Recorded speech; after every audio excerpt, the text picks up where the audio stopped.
How do you know that you're doing the exercise right when you're on your own? It's one common question that you get when you're working online and you're not there with the person who's training. When you have a PT or have someone that's close to you that knows what they're doing, they can tell you whether you're doing it right or wrong. But when we look at getting you to autonomy and getting you on your own, we need to develop the skills that you know when you're doing it right and when you're doing it wrong. So initially, there will be an element of trial and improvement.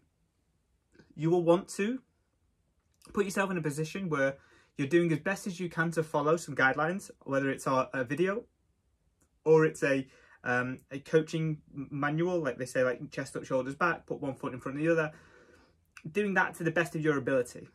The next thing will be getting some coaching, recording your videos, and getting feedback from your coach.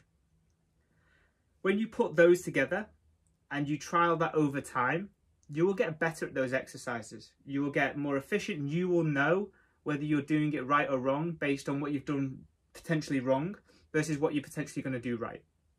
Some other ways, if you know you're doing it right versus doing it wrong, you should feel the target muscle work and it's engaged. And what that means, engagement, is that you feel like there's some level of pressure that's being put on that muscle tissue or that area that you're working.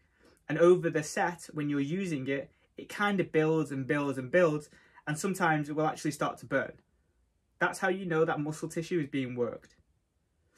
If you feel things in your joints, like your knee, in your shoulder, deep in the shoulder, in your neck, when you're not doing a neck exercise, in your ankle when you're not doing an ankle exercise, that won't be a good sign of whether you're doing it right or wrong.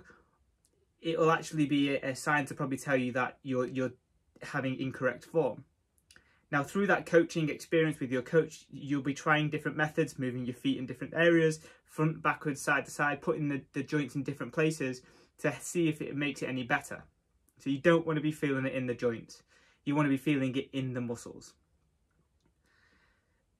Another way to know if you're doing the exercise right is that over time it will progress and it'll be quite linearly in its progress. At the beginning it will start off quite jumpy and quite fast in progress, and then over time there will be a need for smaller progress, which will come because the exercise is getting super difficult.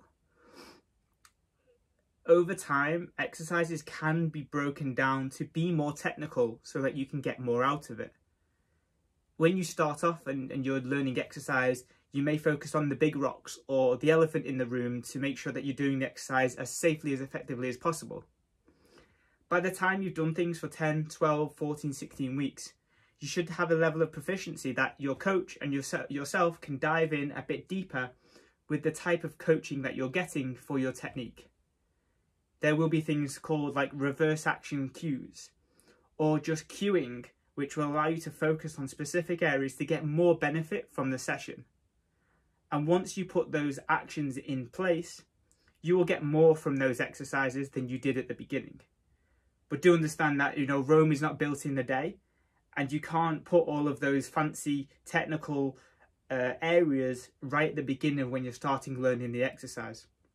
Once you are proficient, when you are safe, and that you know where you're going and how you're doing it, you'll be able to advance your technical aspects and provide more benefit from it so that you know that you're doing the exercise better, effective and efficient.